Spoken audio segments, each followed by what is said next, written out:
শুধুমাত্র সন্দেহ আর সম্ভাবনার বশে কাউকে গ্রেপ্তার করা যায় না। আমাদের আমাদের মজবুত প্রমাণ বের করতে হবে। কথাটা ঠিক, কিন্তু মেঘাকে ধরবে কি করে? কিভাবে প্রমাণ করবে যে ওই দোষী? আমার মাথা একটু একটু করে খেলছে মনে হচ্ছে। একটা বুদ্ধি এসেছে। কি বুদ্ধি?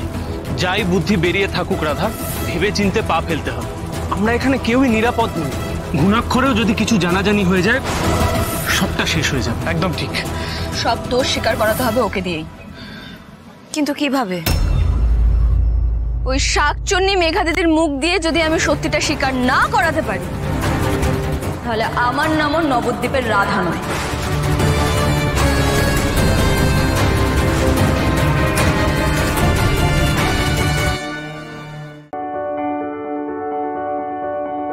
আমি যা করেছি আমি কোনো অন্যায় করি। তোমার বর তোমাকে নিয়ে খুশি নয়, তোমার বর তোমার সাথে ভালো ছিল না, তাই আমার কাছে এসছে। একটা সাধারণ ব্যাপার। তোমরা এই কথাটা কেউ বুঝতে পারছো না? অদ্ভুত ফালতু বউ একটা।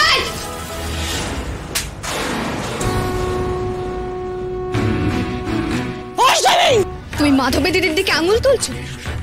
কুকিরটি তুমি করেছো, তারপরে আবার গলা তুলে কথা বলছো। হ্যাঁ, তুমি যে ভেতরে ভেতরে একটু অনুতপ্ত নয়, সেটা তোমার এই মেজাজেই বোঝা যাচ্ছে। আজ তোমাদের মতো মেয়েগুলোর জন্যই না সবাই বলে মেয়েরাই মেয়েদের শত্রু। যতখানি দুর্জয় দোষী, ঠিক ততখানি তুমিও দোষী। তুমি কি ভেবেছো গলা তুলে কথা বললেই সবকিছু দাবিয়ে রাখা যায় না? পারবে না। নরম মাটিতে আঁচড়াতে খুব সুবিধা হয়। এবার যদি থাবা বাড়াতে আসো, তোমার হাত আমি ভেঙে দিই।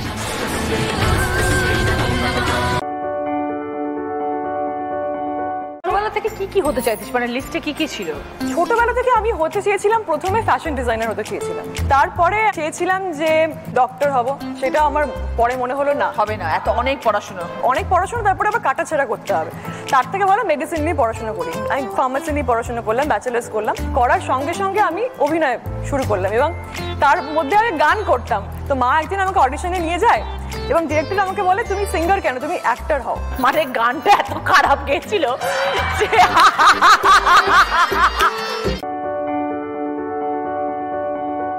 মিঠি জোড়াতে এই যে চরিত্রটা রায়পূর্ণা, তোমাকে সবাই অত্যাচার করছে, যখন স্ক্রিপ্ট আসে তখন যে কিভাবে প্রিপেয়ার করো? মিঠি জোড়া রায়পূর্ণা চরিত্র পুরো অপোজিট অফ আরাত্রিকা আর কি। মানে আমি যতটা ছটফটে, আমি একদমই শান্ত নই, আর রাই ততটাই শান্ত এবং কি বলবো, কর্মপটু, একটু শান্ত, ধীর স্থির, একটা গোছালো মেয়ে যাকে বলে আর কি। যে আদর্শ মেয়ে, যে বাইরে বাড়ি দুটোই সামলে নিতে পারে। সকাল থেকে ঘুম থেকে উঠে সব কাজ করে তারপর অফিসে যায়, এসে আবার সব কাজ করে। তার মধ্যে আবার বড় দিদি, মানে বাড়ির বড় মেয়ে যেহেতু, তো বোনকে সামলে রাখা, মা, তার মধ্যে আবার এত অত্যাচার। সিনে আমি জানি না এটা কি অদ্ভুত বিষয়, আমি ওই যখনই ওই গেট আপটাতে আসি না, মানে ওই শাড়িটা পরি, হ্যাঁ ওই একটা অদ্ভুত চেঞ্জ হয়ে যায়। ইভেন আমি নিজেও ফিল করতে পারি সেটা। সেটাও আমি সবাইকে বকাবকি করি, মানে এরকম একটা বিষয় আর কি। স্বপ্নীলাকে, মানে আমার যে ছোট বোন দেবাজিতার দিকে, আমি তো মানি না দেবাজিতার দিকে বলে, আমি ওকে বোনের মতো, তুই একদম এটা করবি না, নিল এসব করতে থাকি।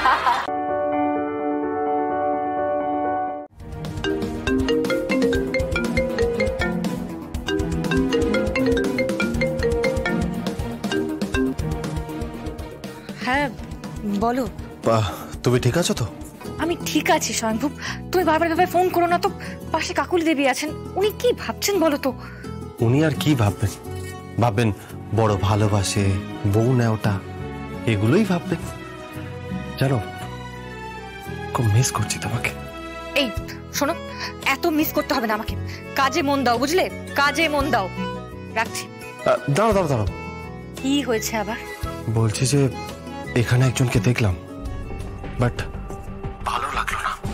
আমাদের টিমের মধ্যেই রয়েছেন। কাকে দেখলে? বাগচিদা।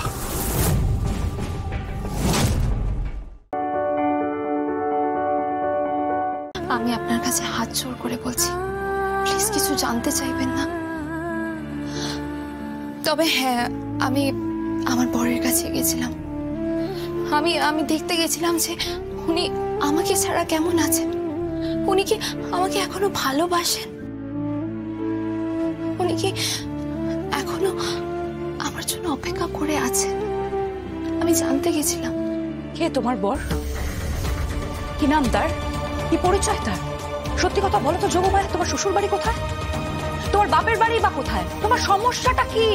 আমি কিচ্ছু বুঝতে পারছি না। তুমি শুধু আমায় বলেছো কয়েকজন গুন্ডা তোমাকে ফোন করার চেষ্টা করেছে এবং যার পেছনে রাজনৈতিক নেতা রয়েছে।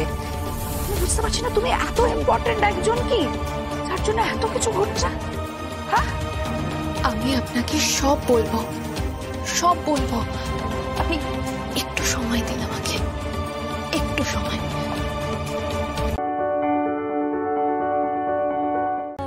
এই লড়াই একটি মেয়ে থেকে অনেক মেয়েতে ছড়িয়ে পড়ুক। এই বাঁচার তাগিদ একটি মেয়ে থেকে অনেক মেয়েতে ছড়িয়ে পড়লে তবেই এই মেয়েদের লড়াই সার্থক হবে।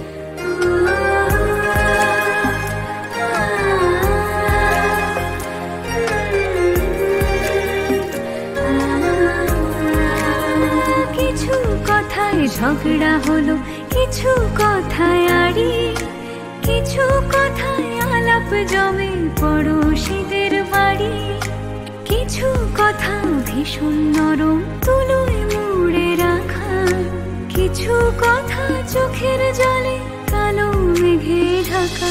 বন্ধুরা সব জড়ো হলে ফুটে কথার খই, কিন্তু সখী বলতো দেখি মনের কথা কই।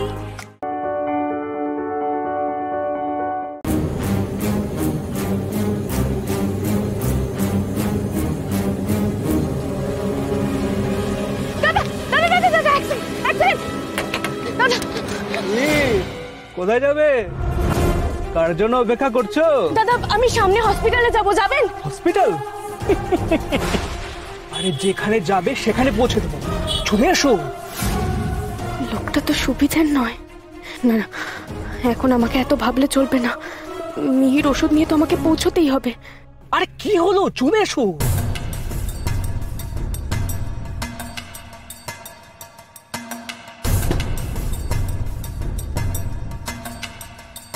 মধুবনী, শ্যামলী,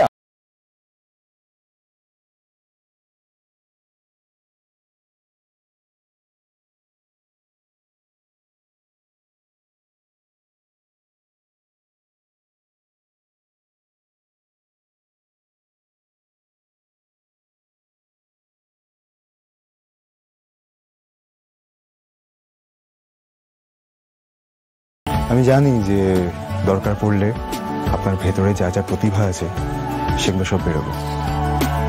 কিন্তু শ্যামলী হয়ে থাকলে আপনি কেমন একটা ক্যাবলা হয়ে ঘুরে বেড়ান, সেটা কেন আমি জানি না। কারণ দেখুন, আজকে তো এখানে তিস্তা কোথাও নেই, অথচ আপনি সবটা একা করে ফেললেন। কি করে হলো বলুন তো?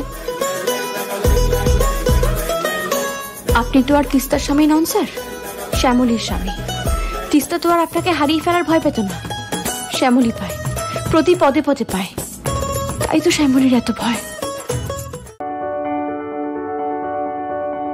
তুই বিয়েই যখন করবি তাহলে সৌর্যর কি দোষ ছিল? ওই দিন সৌর্যকে বিয়ে না করে আজ অনির্বাণদাকে কেন বিয়ে করতে চাইছিস? নীলাঞ্জনা, আমার মনে হয় রায়ের এই প্রশ্নগুলোর জবাবদিহি করার আর কোনো প্রয়োজন নেই। একটা মানুষের সিদ্ধান্ত তার জীবনের পরিস্থিতি, পরিপ্রেক্ষিত অনেক কিছুর উপর নির্ভর করে। ওর ক্ষেত্রেও সেটাই হয়েছিল। আসলে কি জানো তো নীলাঞ্জনা, আমার আর রায়ের মাঝে না অনেক মানুষের ভিড় হয়ে আছে। তাই আমাকে অযাচিতভাবেই অনেকে অনেক কিছু জানিয়েছে। রায় আর সূর্যের সম্পর্কের ব্যাপারে রায় আর সূর্য যতটা না জানে তার থেকে অনেক বেশি আমি জেনে গেছি। জানানোর লোকের অভাব হয়নি।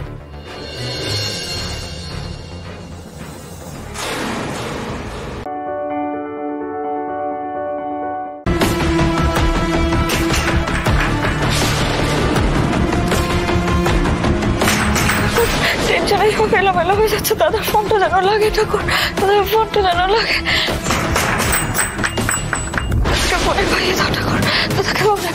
স্যার, আমার বোনকে খুঁজে পাওয়া যাচ্ছে না, আর আপনারা ডিপার্টমেন্টের লোক হয়ে এইভাবে কথা বলছেন আমার সাথে। স্যার প্লিজ একবার ভেবে দেখুন, এই ডিপার্টমেন্টের বাইরে গিয়ে তো আপনাদের উচিত সিভিলিয়ানদের হেল্প করা। বেঁচে বেঁচে বেঁচে ছোট ধর দাদা, দাদা ফোনটা ধর দাদা, প্লিজ ফোনটা ধর দাদা, ফোনটা ধর। এই অ্যাকশন কি উচিত আর কি অনুচিত সেটা আপনি আমাকে শেখাবেন? তোর বাবা, এর মধ্যে আবার কে ফোন করছে? প্রোটোকল ভেঙে আপনারা আইনকে নিজেদের হাতে তুলে নিয়েছেন। আরে আপনি শুধু প্রোটোকল করে যাচ্ছেন, মানবিকতা বলে কি কিছু নেই আপনাদের? আমাকে দামি ব্রেসলেট গিফট করেছে। রিকি যেভাবে কথা বলছিল না, আমার ঠিক লাগছিল না।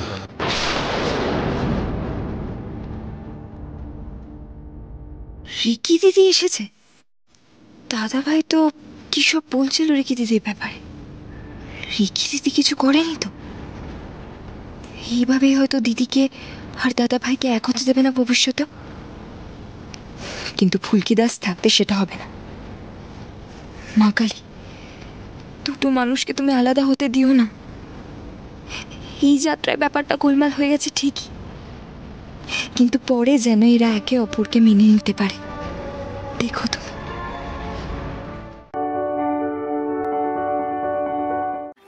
কেমন আছো? আমরা খুব ভালো আছি, তোমরা কেমন আছো? আমরা খুবই ভালো আছি। আমি একটা ছোট কথা বলতে চাই। হ্যাঁ, প্লিজ। এটা বন্ধু নিয়ে সবাই আসছে, আমিও বন্ধু নিয়ে এসেছি, কিন্তু আমার দিদি হয় সম্পর্কে। আচ্ছা। দিদির থেকে আমাদের বন্ধুত্বের সম্পর্কটা অনেক বেশি। ছোটবেলা থেকে যত বড় হচ্ছি বন্ধুত্ব। মানে বন্ধু কিন্তু শুধুমাত্র বন্ধু হয় না, বন্ধু বোনের মধ্যেও পাওয়া যায়, মায়ের মধ্যেও পাওয়া যায়, বরের মধ্যেও পাওয়া যায়। একদম। আচ্ছা, বন্ধু তোমায় রেধে খাওয়ায় না তুমি রেধে বন্ধুকে খাওয়াও? আমি রেধে ওকে। তুমি রেধে। বন্ধু রেধে খাওয়ায় আমাকে বেশি, তাই আজকে আমার দিদি কাম বন্ধু রান্না করবে, আমি হেল্প করব। তুমি পাশে থাকলে এই ঝুপড়িটাও প্রাসাদ বলে মনে হয়। এর ছোট ছোট কণা বড় ভালোবাসায় মোড়া। আমি, তুমি আর দিদি। মাঝে মাঝে আমার মনে হয় যে দিদির আমাদের উপর বড় কৃতজ্ঞতা।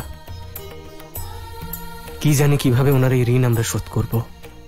এখন হয়তো আমাদের সেই সামর্থ্য নেই, কিন্তু আমরা প্রার্থনা তো করতেই পারি ইন্দ্র। হে মা সন্তোষী, সবসময় দিদিকে সাহায্য করবেন।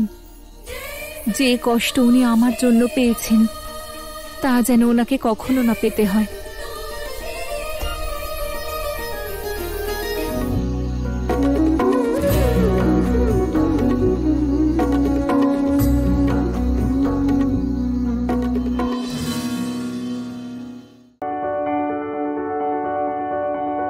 কৃষ্ণ সর্বদা আমাকে দুধ অর্পণ করেছেন, আর গোকুলের গাভীদের দুধ দ্বারা আমি সর্বদা পবিত্র হয়ে উঠেছি। বাস্তবে আমি আপনাদের কাছে ঋণী। আপনাদের রক্ষা করা আমার ধর্ম। আর গোকুলে তো বিশেষভাবে আমি পশুধনের সুরক্ষার জন্যই স্থাপিত হয়েছি। আপনার কৃপা লাভ করে আমরা ধন্য হয়ে গেছি মা। না গাভী মাতা, ধন্য তো আমি হয়েছি, ধন্য এই সম্পূর্ণ সৃষ্টি হয়েছে যাদের আপনারা লালন পালন করেন। আপনাদের অন্তরে সমস্ত দেবী দেবতাদের বাস রয়েছে। কল্যাণের এমন পবিত্র রূপের এই অসুরদের কারণে যে অপমান হয়েছে তার প্রতিদানে আমি আপনাদের সকলকে বর প্রদান করছি।